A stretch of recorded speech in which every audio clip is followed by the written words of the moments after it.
Assalamualaikum warahmatullahi wabarakatuh. Alhamdulillahilladzi nahmaduhu wa nasta'inuhu wa nastaghfiruh wa na'udzu billahi min shururi anfusina wa min sayyiati a'malina. May yahdihillahu fala mudilla lahu wa may yudlil fala hadiya lahu. Asyhadu an la ilaha illallah wahdahu la syarika lahu wa asyhadu anna sayyidana wa nabiyyana Muhammadan 'abduhu wa rasuluh wa safiyyuhu min khalqihi wa habibuh. Ballagha ar-risalah wa adda al-amanah wa nasaha al-ummah wa kashafa Allahu bihi al-ghummah wa jahidun fi sabilillahi hatta atahu al-yaqin. Salawatu rabbi wa salamuhu 'alaika ya sayyidi ya Rasulullah. Allahumma salli ala sayyidina Muhammadin al-Fatih lima ughliqa wal khatim lima sabaqa nasiril haqqi bil haqqi wal hadi ila siratikal mustaqim. Sallallahu alaihi wa ala alihi wa sahbihi haqqa qadrihi wa miqdarihi al-'azim. Allahumma bika asbahna wa bika nahya wa bika namut wa ilayka an-nushur. Asbahna ala fitratil Islam وعلى كلمة الإخلاص وعلى دين نبينا محمد صلى الله عليه وسلم. رضينا بالله ربا وبالإسلام دينا وبمحمد صلى الله عليه وسلم نبيا ورسولا. أما بعد. Puja dan puji syukur kepada Allah. Alhamdulillah, di waktu yang mulia ini Allah izinkan kita, Allah takdirkan kita bisa bangun di subuh hari, bisa datang ke masjid ini melaksanakan salat fardu subuh secara berjamaah. Mudah-mudahan nikmat yang seperti ini Allah istiqomahkan sampai kita meninggal dunia, hendaknya amin ya rabbal alamin. Salawat dan salam kepada Nabi yang agung, Nabi yang mulia, Sayyidina Rasulullah Muhammad sallallahu alaihi wasallam. Allahumma salli wa sallim ala Sayyidina wa maulana Muhammadin wa ala alihi wa sahbihi ajma'in. Salawatu rabbi wa salamuhu alaika ya Sayyidi ya Rasulullah. Bapak Ibu hadirin yang dirahmati Allah Subhanahu wa taala, lanjutan kajian kita Bahjatun Nufus Mukhtasar dari Imam Al-Bukhari, hadis tentang ta'aqubul malaikatal kiraman katibin, tentang malaikat berbolak-balik naik ke atas dan turun menengok kita, mencatat daripada amal kebaikan kita. Insyaallah hadis ini disahihkan juga oleh Imam Al-Bukhari di dalam sahihnya. Hadis sebelumnya tentang pembahasan bahwa fitnah di keluarga ada 3 kemarin, ada harta, ada anak, ada tetangga. Tapi fitnah itu bisa diampuni semuanya, bisa terjaga semuanya dengan salat, puasa dan sedekah. Hadis an Abi Hurairah radhiyallahu taala hadis dari Abi Hurairah. Hurairah terkenal sahabat Nabi yang paling banyak meriwayatkan hadis-hadis dari Nabi sallallahu alaihi wasallam. Namanya Abdurrahman Ad-Dausi. Daus itu nama sukunya dari Bani Daus. Abi Hurairah itu gelar dia yang disematkan oleh Rasulullah sallallahu alaihi wasallam. Nama aslinya Abdurrahman Ad-Dausi, itu nama Abi Hurairah. Orang paling banyak meriwayatkan hadis, sahabat yang paling banyak meriwayatkan hadis itu Abi Hurairah. Hidup dengan Nabi cuma 3 tahun saja, tapi selama 3 tahun Abi Hurairah tak pernah jauh dari Rasulullah sallallahu alaihi wasallam. Kemanapun baginda Nabi tetap didampingi oleh Abi Hurairah. Apapun yang dikerjakan oleh Nabi itu selalu tahu Abi Hurairah. Nabi berpakaian seperti apa, Nabi berjalan seperti apa, tahu Abi Hurairah. Sampai kebiasaan Nabi pun Abi Hurairah faham dan Abi Hurairah tahu. Itulah nama beliau Abdurrahman Ad-Dausi. Jadi jarang sekali kita mendengar nama Abdurrahman di dalam kitab-kitab hadis. Yang sering kita dengar dalam kitab hadis adalah Abi Hurairah radhiyallahu taala. Masuk ke hadis Nabi, apa kata Rasulullah sallallahu alaihi wasallam? Ini hadis yang sahih. Qala yata'aqabuna fikum malaikatan bil-laili wa malaikatun bin-nahar. Bergantian, silih berganti, yata'aqabuna fikum pada diri kamu malaikat malam dan malaikat siang. Jadi malaikat malam dah selesai tugas malaikat malam, tiba pula malaikat siang lagi. Jadi berjumpa dengan kita, cuma kita yang tak tahu. Kita tak tahu, dan memang kita tak tahu karena memang malaikat itu tak nampak. Kalau nampak malaikat, mungkin kita pun bisa pula kita takut seperti takutnya orang-orang saleh. Orang-orang saleh itu ketakutannya itu karena selalu diawasi, merasa selalu dirinya diawasi oleh malaikat. Nak bercakap takut dusta. Ini malaikat ada kiraman katibin samping kiri kanan, ada yang akan mencatat. Jadi tak sanggup berdusta, tak sanggup berbohong, tak sanggup korupsi. Kenapa? Karena ada malaikat yang akan mencatat bahwa dia sedang melakukan maksiat kepada Allah Subhanahu wa ta'ala. Jadi kita yang bercakap berdusta ini karena merasa tak ditengok oleh malaikat, merasa tidak dicatat oleh malaikat, makanya kita seenak saja kita berbicara. Tapi malaikat ada, malaikat malam lain pula lagi, malaikat siang lain pula lagi. Ini di dalam hadis ini, dalam hadis ini. Jadi malaikat malam, ya malam saja tugasnya. Malaikat siang, ya siang saja tugasnya. Jadi malaikat itu tugasnya apa yang disuruh oleh Allah, itu saja tugasnya. Tidak ada yang lain. Makanya malaikat itu tak sempat berbuat maksiat. La ya'sunallaha ma amarahum wa yaf'aluna ma yu'marun. Tak sempat berbuat maksiat walaupun sedetik. Itu malaikat tak sempat buat maksiat. Jadi malaikat orang yang manut. Malaikat ini orang yang patuh kepada Allah. Suruh sujud, sujud. Suruh nurunkan hujan, nurunkan hujan. Suruh nurunkan rezeki, menurunkan rezeki, nurunkan rezeki. Suruh ngantar Quran, ngantar Quran. Nah, itu daripada tugasnya para malaikat. Suruh mencabut nyawa, memang mencabut nyawa tadi berajuan. Ada lain daripada itu. Nah, pokok ada yang mau orang lain yang cabut dia baru.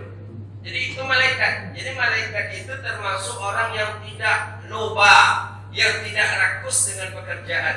Maka malaikat itu suci, nur, daripada cahaya, nuraniyah. Malaikat itu makhluk yang Allah ciptakan dari cahaya. Sedangkan insan makhluk yang Allah ciptakan minal ma', asal daripada air. Sedangkan syaitan makhluk minan nar.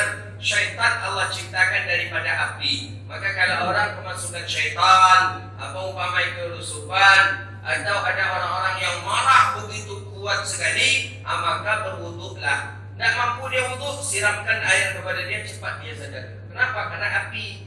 Nah, begitu dia. Tapi kalau ada orang yang sedang bitab, yang sedang mengalai, sedang kesurupan, kemudian disiram dengan air, tak berhenti dia, justru asik ya, berarti itu setannya setan manusia ya nanti. Jadi bahwa malaikat dari cahaya, bahwa manusia daripada air. Maka kita kok air aja banyak di tubuh kita. Asal daripada tubuh kita ini diciptakan daripada air. Maka air banyak tubuh kita. Coba tengok air di tubuh kita. Banyak. Telapak tangan kadang keluar air, telapak kaki kadang keluar air, tubuh keluar keringat, kepala keluar keringat, mata keluar air, telinga keluar juga air. Apalagi hidung keluar juga air. Itu daripada manusia, karena manusia itu banyak air. Nah, apalagi kalau orang-orang gapuk itu banyak itu, maka namun gapuk-gapuk berayi. Memang air aja, nak makan air aja keluar. Nah, itu bukan air mata. Apa saja kita hidung keluar air. Semua keluar air. Itu menandakan bahwa kita ini memang air saja daripada tubuh kita. Lalu tadi keluar juga air ikut tahan jadi besi namanya. Nah, itu minal ma'. Kalau malaikat memang nuraniyah, malaikat itu cahaya semua. Percaya semua dari malaikat itu. Tidak ada yang tidak percaya daripada malaikat. Maka ketika memandang malaikat, makhluk seperti manusia, seperti basyar, seperti kita, itu tidak mampu untuk menantang atau untuk menantang daripada malaikat. Begitulah ya. Makanya malaikat itu datang kepada Nabi. Jarang malaikat itu datang kepada Rasulullah dengan jasadul malaikah, dengan fisik malaikat yang asli datang ke Nabi jarang. Kenapa? Dikhawatirkan tak sanggup Nabi memandang. Jadi malaikat itu datang ke Nabi seperti apa? Malaikat datang kepada Nabi seperti insan, seperti manusia. Itu bukti hadis Jibril. Datang Jibril, sahabat sedang duduk macam ini dengan Nabi sedang pengajian. Nabi tak pernah pakai meja, Nabi duduk di bawah. Datanglah seorang yang pakaiannya putih, serba putih, sorban putih, jubah putih, gamis putih, ridak putih, selendang putih. La ya'rif ahadun minna, satu pun daripada yang hadir tak kenal siapa laki-laki yang datang itu. Langsung dia datang, langsung dia duduk dekat Rasulullah, dia adu pula lututnya dengan lutut Nabi, dia letakkan kedua telapak tangannya dari atas kedua paha Rasulullah sallallahu alaihi wasallam. Umar dah mulai ini orang macam mana ini, siapa ni fulan ini? Belum kenal, tak ada satu pun yang kenal dengan itu. Nabi tahu, Nabi faham, langsung bertanya, tidak kenal orang, langsung dia bertanya, ya Rasulullah, ma huwal iman? Dijawab oleh Rasulullah, iman ini. Kemudian setelah Nabi menjawab, sadaqta ya Muhammad, benar engkau Muhammad. Awalnya dia bertanya, siapa tu betul? Berarti kan mentes kamu itu. Kita lah mungkin emosi kita kalau kita orang. Ustaz, apa hukum laki-laki memakai emas Ustaz? Laki-laki memakai emas hukumnya haram, disepakati oleh ulama karena Nabi melarang. Naina Rasulullah sallallahu alaihi wasallam ar-rijal bin zahab. Nabi sallallahu alaihi wasallam melaknat laki-laki yang memakai emas. Oh, ya Ustaz, topik Ustaz. Tersinggung tak awak kira-kira tu? Ya siapa tanya kawak topik Ustaz katanya begitu. Ani orang yang bertanya ini seperti itu. La ya'rifna ahad, satu pun tak ada kenal. Dan jelas kendaraannya tak nampak, yang jelas orang ini dari musafir jauh. Tapi kalau di Arab, kalau sudah musafir jauh, pasti rambut rusak, rambut pasti banyak dengan debu, pasti celana habis, jubah habis dengan debu, pasti semuanya, sendal, sepatu pun pasti berdebu kalau di Arab kita. Ini tak ada tanda-tanda itu di sosok laki-laki ini. Langsung bertanya ke Rasulullah, wa ma huwal iman ya Rasulullah? Man, Islam. Kemudian dia tanya lagi, wa ma huwal ihsan ya Rasulullah? Bertanya tentang ihsan lagi. Dijawab oleh Rasulullah sallallahu alaihi wasallam. Dijawab, ma huwal ihsan an ta'budallaha ka'annaka tarahu, fa in lam takun tarahu fa innahu yaraka. Kemudian ditanya lagi, mata sa'ah. Kapan terjadi kiamat ya Rasulullah? Apabila Nabi menjawab, as-sa'il a'lamu minal mas'ul. Orang yang bertanya itu lebih mengetahui daripada orang yang ditanya. Jadi setelah pergi dia lagi, Nabi bertanya ke sahabat, kalian tahu tak itu siapa? Tahu tak kalian yang bertanya itu siapa? Kata Rasulullah. Tidak ya Rasulullah, tak tahu kami ya Rasulullah. Kata Nabi, fa innahu Jibril. Ya, dia adalah Jibril, datang dia kepada engkau untuk mengajari kepada engkau tentang tiga tadi, Islam, iman, ihsan. Itulah dia namanya Jibril. Jadi Jibril datang ke Rasulullah, kadang-kala seperti manusia, kadang-kala memang ain Jibrilnya, tapi jarang sekali. Kecuali mungkin dalam keadaan sholat. Dalam keadaan sholat, Jibril datang membawa ayat, itu memang langsung malaikat Jibril itu yang datang dengan nurnya, dengan cahayanya datang ke Rasulullah sallallahu alaihi wasallam. Jadi kata baginda Nabi, yata'aqabuna fikum malaikatan bil laili wa malaikatun bin nahar. Maka silih bergantilah malaikat malam dengan malaikat siang. Jadi malaikat ini kalau dia ditugaskan malam memang malam aja. Dan itu nak bisanya cenglah. Kemudian awak ada malam ko ada aku mengawani orang rumah ada saudara jenau dia besok masuk siang. Tak bisa malaikat tau. Mereka tu memang patuh kalau dia tugas malam memang malam aja. Kalau dia siang-siang sampai kiamat. Makanya di dalam ayat itu disebutkan itu, la ya'suna Allah, tak pernah berbuat maksiat sedetik pun, tak pernah malaikat berbuat maksiat. Jadi bilaili wan nahar, malaikat malam naik. Malaikat malam turun nengok kita di malam hari. Setelah itu setelah subuh masuklah malaikat daripada malaikat siang. Fi salatil fajri was salatil asri. Dia ni di salat subuh berganti itu sirnya itu nanti di subuh satu, di waktu asar satu. Jadi di waktu subuh, di waktu asar. Di waktu subuh malaikat siang, habis asar malaikat malam sampai bulan subuh. Thumma ya'rujul ladzi batu fikum fayas'aluhum rabbuhum. Kemudian setelah naik, kalau di waktu subuh datang, berarti yang naik malaikat malam, malaikat siang turun dengan kita, melihat kita. Kemudian sampai waktu asar malaikat siang naik, malaikat malam pun turun. Ya rujul ladzi batu fikum, naiklah malaikat-malaikat ini. Pasti jadwalnya, di waktu asar naik malaikat malam, naik malaikat siang. Di waktu subuh naik malaikat malam. Malaikat malam ini naik itu, naik maksudnya tempat kembali ke rafiqil a'la, kembali ke tempat yang tinggi atau tempat kediaman daripada para malaikat. Wa huwa a'lamu bihim, Nabi bertanya, Allah Ta'ala bertanya kepada malaikat tadi yang naik tadi, naik menghadap, itu bertanya Allah kepadanya, wa huwa a'lamu bihim, kaifa taraktum ibadi, hei malaikat, bagaimana tadi engkau meninggalkan hambaku? Jadi ditanya nih, ini malaikat malam, berarti malaikat malam akan naik nih, waktu subuh mereka akan naik. Ini waktu nanti setelah sholat subuh kita, atau malaikat siang pula yang turun lagi ke kita. Malaikat malam ini sebentar lagi akan ditanya oleh Allah. Ini dalam hadis ini. Sebentar lagi ditanya, kaifa taraktum ibadi? Bagaimana kamu meninggalkan hamba-hambaku? Hamba-hambaku engkau tinggalkan sedang mengapa? Kata Allah kepada malaikat yang tugas malam ini setelah subuh. Fayaqulun, dijawab oleh malaikat, taraknahum wa hum yusallun. Kami tinggalkan mereka dan mereka sedang dalam keadaan salat. Nah, ini tadi ini.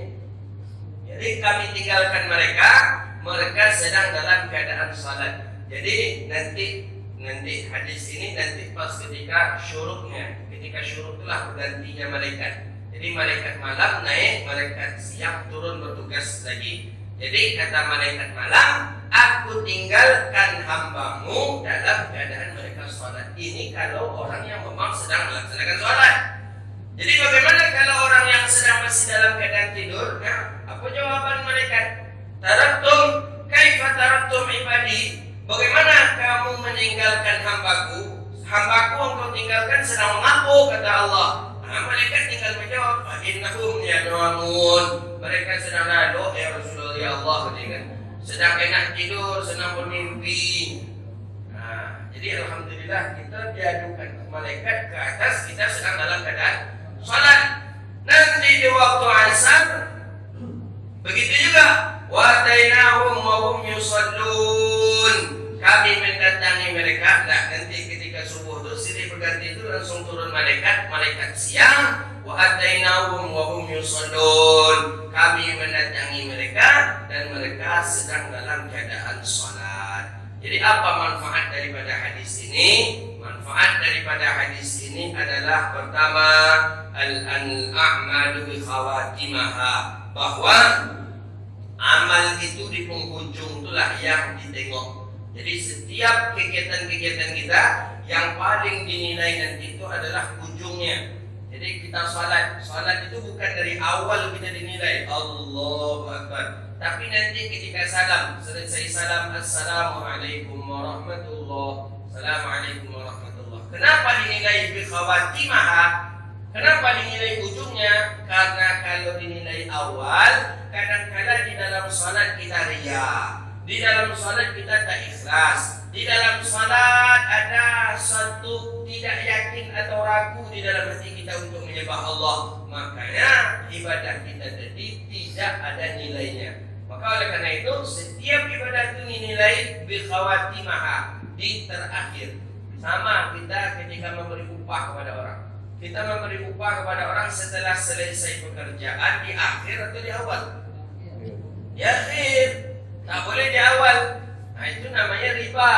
Jadi kalau kita mempekerjakan seseorang, kita minta buatkan, tolong buatkan ini, tolong buatkan lemari, kata kita.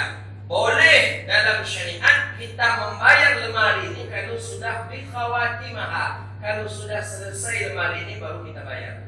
Kalau dari awal kita bayar, ternyata di pertengahan jalan ada sesuatu hal yang dibuatkan tukang terhadap lemari yang tidak kita sukai, maka kita tak bisa komplain lagi. Oh, ini saya tak suka ini. Oh, ini saya kacanya bukan seperti ini. Oh, saya gagang pintu lemari ini bukan seperti ini. Tak bisa protes. Kenapa tak bisa protes? Karena upah sudah dibayar di awal. Bapak suka tak suka, beginilah karya saya, Pak, kata dia. Macam mana? Kecewa, makanya akad itu disebut dengan akad qarar. akad qarar, akad riba. Maka yang pakai DP itu kebanyakan akadnya akad riba.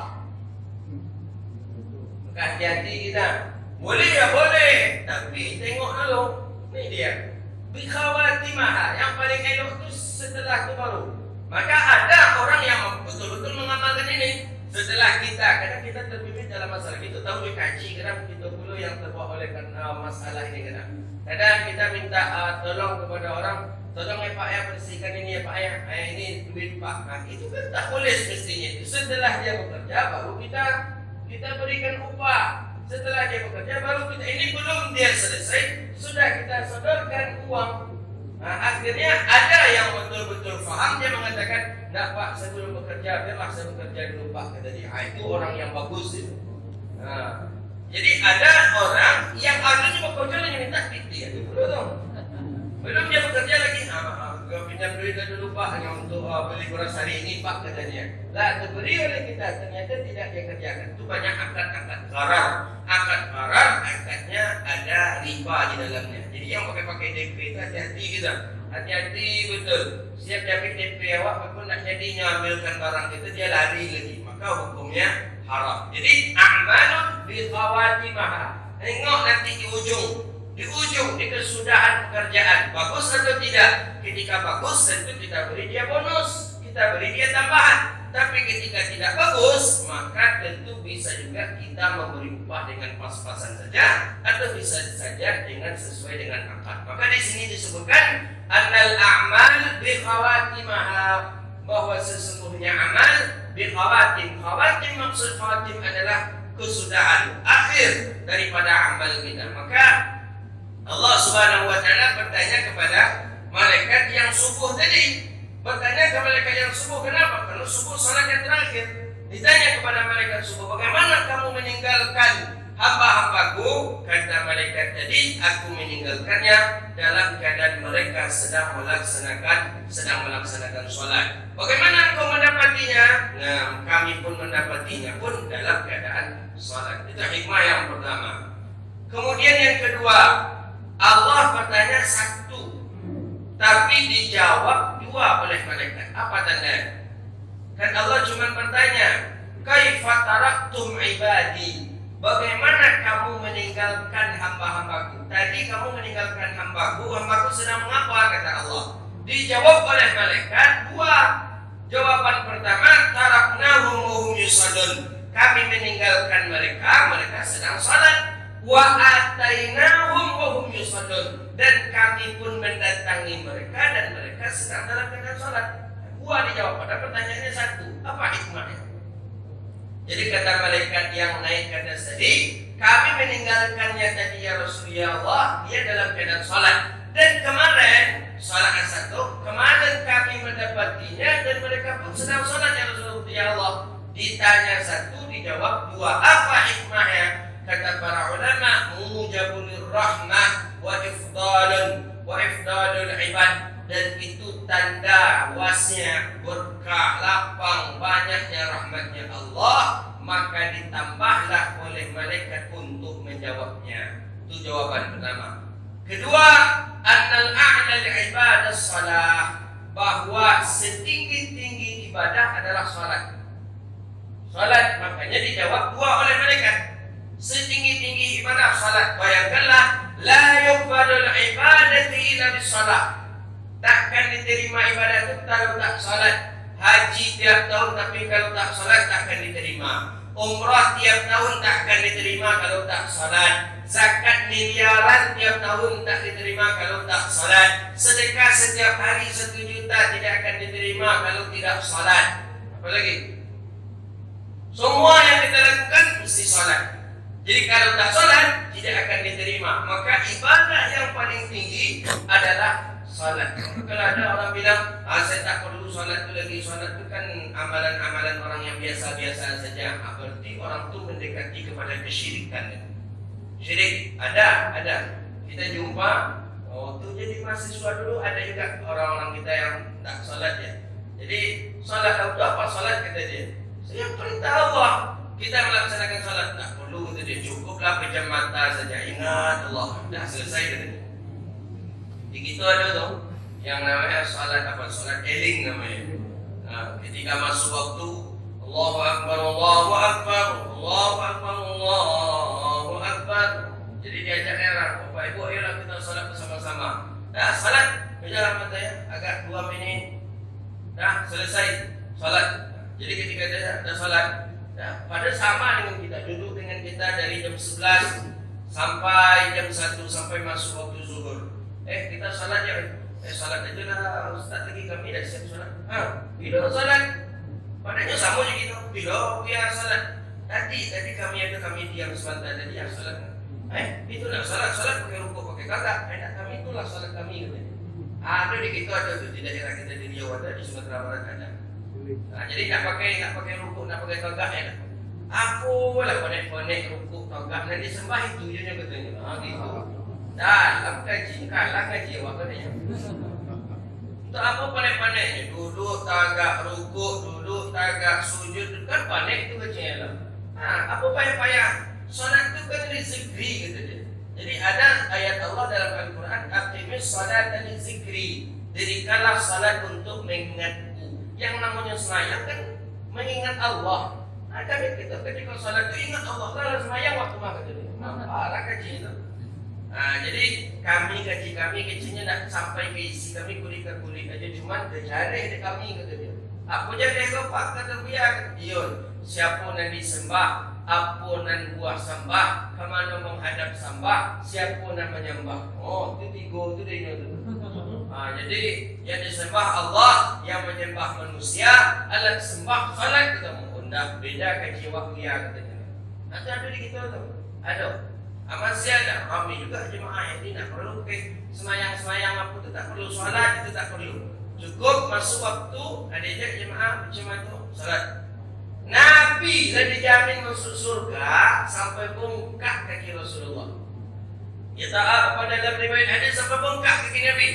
Sampai didatangi Aisyah, ya Rasulullah, bukannya engkau sudah dijamin masuk surga? Bukannya engkau sudah dijamin masuk surga ya Rasulullah? Kenapa engkau sampai bengkak kaki engkau melaksanakan salat ya Rasulullah? Apa jawaban Nabi? Inni uhibbu 'abdan syakura. Aku ini ingin diberikan golongan, dimasukkan ke dalam golongan 'abdan syakura, hamba yang bersyukur. Jadi kita salat itu tanda kita bersyukur kepada Allah. Kita berbakti kepada ibu bapa karena kita bersyukur dan berterima kasih kepada ibu bapa kita. Ini itu dalam kajian kita. Bahwa kita salat itu berterima kasih kepada Allah, Allah ciptakan kita. Kita berbakti kepada ibu bapa itu tanda kita bersyukur kepada ibu bapa yang telah membesarkan kita. Lain juga dengan awak, lain yang sekolahkan kita, dan nikah kerja kita dengan orang lain. Apa hari ini cara membalasnya? Berbuat baiklah kepada ibu bapa kita. Inna ibadi laysa laka 'alaihim sultan. Kemudian khasatil awqat. Kenapa dikhususkan pertanyaan Allah tadi di waktu subuh? Kenapa kok di waktu subuh bertanya? Fa inna asyraful awqat, bahwa sesungguhnya waktu yang paling mulia adalah waktu subuh. Jadi ada 5 salat yang paling besar pahalanya adalah subuh. Subuh, zuhur, asar, maghrib, isya. Yang paling besar subuh. Yang paling besar lagi subuh itu adalah subuh di hari Jumat. Itu yang paling besar. Subuh di hari Jumat itu pahala yang paling besar itu. Jadi bisa kita memanfaatkan subuh di hari Jumat, itu satu anugerah yang Allah berikan kepada kita. Jadi waktu subuh Sabtu, subuh Ahad, subuh Isnin, subuh Selasa, yang paling mulia adalah subuh di hari Jumat. Maka dikhususkan Nabi membaca ayat Alif Lam Mim Tanzil As-Sajdah. Kenapa? Karena mengkhususkan daripada subuh hari Jumat itu. Jadi kalau dalam kitab Irsyadul Ibad kita baca, di subuh Jumat ini hewan-hewan pada menangis. Hewan menangis, kambing menangis, ayam menangis, kucing menangis. Ya Allah, mereka itu menyangka bahwa hari kiamat jatuh pada hari itu. Jadi subuh nih, hewan-hewan menangis itu. Kenapa? Mereka beranggapan kiamat akan jadi pada hari itu. Kita tak menangis karena menurut kita kiamat belum jadi, belum jatuh kiamat, belum akan terjadi kiamat. Sehingga dalam hadis Sahih Bukhari, La taqumu sa'ah, tidak akan terjadi kiamat hatta sehingga masih ada orang yang mengucapkan Allah, Allah, Allah. Lain ada orang di dunia ini mengucapkan kalimat Allah, maka kiamat itu belum akan terjadi di dunia ini. Jadi begitu kita yakin kita. Setiap ada orang menyebut nama Allah, Allah, Allah. Jadi oleh karena itu menurut zikir Tariqah Naqsyabandi, zikir yang paling tinggi itu adalah zikir menyebut kalimat Allah.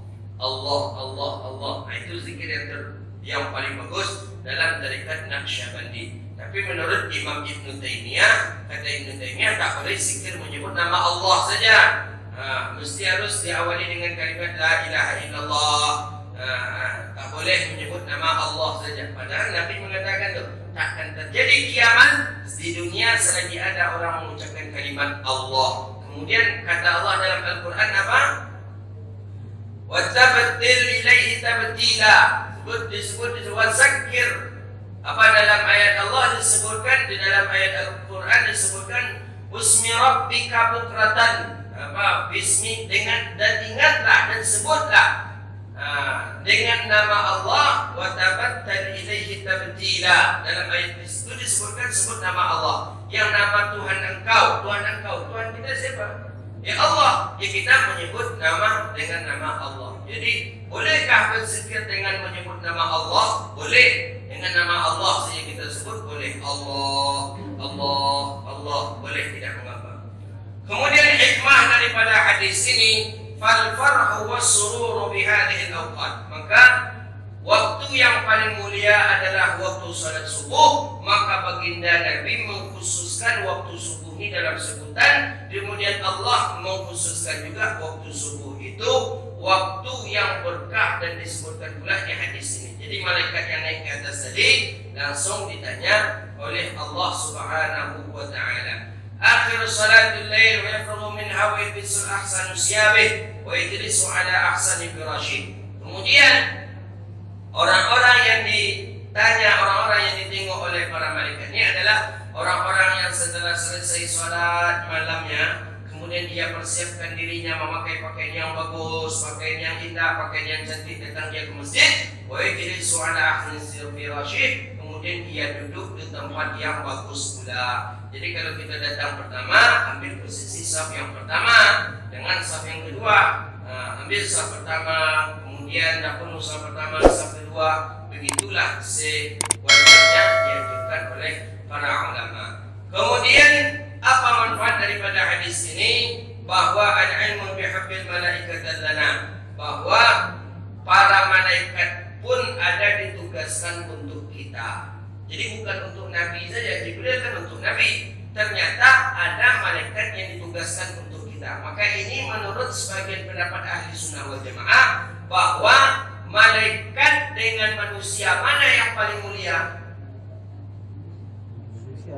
Mana yang paling mulia, malaikat atau manusia? Dalam satu kaul malaikat, karena malaikat tak memiliki dosa.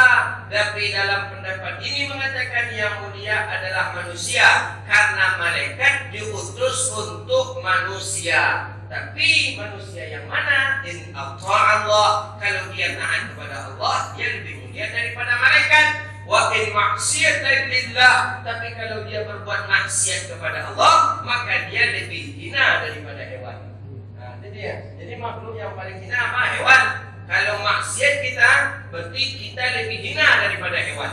Tapi kalau kita berbuat taat kepada Allah, kita lebih mulia daripada malaikat. Selama hukum mana awak lebih mulia dari malaikat atau sama dengan binatang? Atau awak yang menjawab itu? Lalu bisa menuduh orang dulu, kalau saya nuduh you kan sama dengan binatang apa Ustaz? Tapi kalau aku malaikat Ustaz kan? Tak bisa, kita tak bisa menilai orang, yang menilainya adalah kita. Ma'rifatun tafi'alu ma'ala ghairiha. Kemudian faedah hadis ini bahwa nampak betul bahwa sesungguhnya kita dikhususkan perhatiannya oleh Allah. Dikhususkan orang-orang yang salat, dikhususkan perhatiannya oleh Allah, dan itu bagian daripada nikmat. Nikmat itu, nikmat. Ternyata kita masih diperhatikan malaikat, kita masih dilihat oleh malaikat, kita masih dicatat oleh malaikat, itu tanda nikmat-nikmat daripada Allah. Maka oleh karena itu berusahalah setiap catatan-catatannya para malaikat itu mendapatkan catatan yang bagus. Catatan yang bagus itu pula lah nanti yang akan kita terima nanti di hadapan Allah Rabbul Jalla Jalaluhu. Jadi hadis ini memberikan kepada kita bahwa kita dalam waktu subuh itu diperhatikan oleh para malaikat. Malaikat pun yang mengadu kepada Allah bahwa kita telah melakukan amalan saleh. Jadi bagaimana bagaimana engkau meninggalkan hambaku? Aku meninggalkannya dalam keadaan mereka sedang melaksanakan salat, dan kami pun mendatanginya kemarin, mereka pun sedang dalam keadaan salat. Jadi jangan sampai kita tinggalkan salat. Kalau salat kita tinggalkan, berarti tak dapatlah kita bagian daripada hadis ini. Usahakan kita tetap dalam keadaan salat. Salat, terus salat. Subuh apalagi, karena malaikat yang ditanya ini di waktu subuh. Maka waktu subuh ini waktu yang mulia, waktu yang berkah. Waktu berkah, waktu mulia, jangan sampai kita meninggalkannya. Di dalam riwayat yang lain disebutkan alasannya kenapa waktu subuh. Karena waktu subuh itu adalah waktu yang qasimil arzak, waktu yang Allah membagi rezeki untuk kita. Jadi dalam seminggu Allah mengatur rezeki untuk kita di hari Jumat. Jadi rezeki kita untuk minggu ini dah ada takarannya nih Bapak Ibu. Jadi dalam minggu ini dah ada takaran rezeki kita. Rezeki Bapak Ibu dalam minggu ini umpamanya 10 juta. 10 juta itulah yang akan Bapak Ibu habiskan selama di minggu ini. Apakah bisa berkurang? Bisa. Bimaksiatillah tunaqsul rizqa. Dengan maksiat kepada Allah akan mengurangi rezeki. Dari 10 juta tadi bisa berkurang jadi 9, bisa berkurang jadi 7 karena kita berbuat maksiat kepada Allah Subhanahu wa taala. Dari itu kan rezeki untuk satu minggunya. Untuk rezeki setiap harinya kapan? Allah mengatur rezeki hamba setiap harinya itu di waktu subuh. Jadi di waktu subuh inilah dibagi rezeki. Sebulan hari ini cukuplah rezeki untuk dia 1 juta saja. Macam mana pun memang oke Bapak Ojo, takkan lebih dari 1 juta ke depan. Takkan bisa kita. Apapun yang nak kita buat takkan bisa lebih dari 1 juta. Karena itu sudah ditetapkan di awal waktu subuh. Tapi untuk 1 minggu ke depannya itu ditetapkan setiap hari Jumat setelah selesai sholat Jumat. Maka setelah selesai sholat Jumat, yang sudah pergi Jumat ke masjid jangan cepat-cepat balik pulang. Jangan. Min musalla kun musri'ah bi ghairi zikri wa du'a. Apabila kalian telah selesai sholat Jumat, fala, maka janganlah kalian tinggalkan masjid kalian dalam keadaan musri'ah, cepat, bi ghairi zikri wa du'a, tanpa memakai zikir dan doa. Amalkan zikir dulu, doa minta rezeki kepada Allah Subhanahu wa taala. Faman rahiba, siapa yang dia tidak melakukan itu, maka dia telah melakukan suatu kerugian, dan kerugian itu semestinya dia mengetahuinya, tapi kadang bagi orang yang tak sadar dia tidak mengetahui kekurangan daripada itu. Hadza wa billahi taufiq. Insyaallah mudah-mudahan kita mendapatkan Lailatul Qadar. Amin. Kalau tidak pun lagi nama anak besok Lailatul Qadar. Dulu mau Lailatul Qadar. Lailatul Qadar itu kita selalu. Baik, itulah kajian kita, mudah-mudahan bermanfaat. Rabbana atina fid dunya hasanah wa fil akhirati hasanah wa qina adzabannar. Allahumma faqihna fid din wa 'allimna at-ta'wil wahdina ila shiratikal mustaqim. Rabbana zalamna anfusana wa illam taghfir lana wa tarhamna lanakunanna minal khasirin. Allahumma barik lana fi auladina wa dhurriyyatina wa fadhhum wa la tadurhum. وفقنا وفقهم لطاعتك وارزقنا برهم برحمتك يا ارحم الراحمين. ربنا اتنا في الدنيا حسنه وفي الاخره حسنه وقنا عذاب النار. وصلى الله على سيدنا محمد وعلى اله وصحبه اجمعين والحمد لله رب العالمين. Demikian, mohon maaf bila itu beda. Assalamualaikum warahmatullahi wabarakatuh.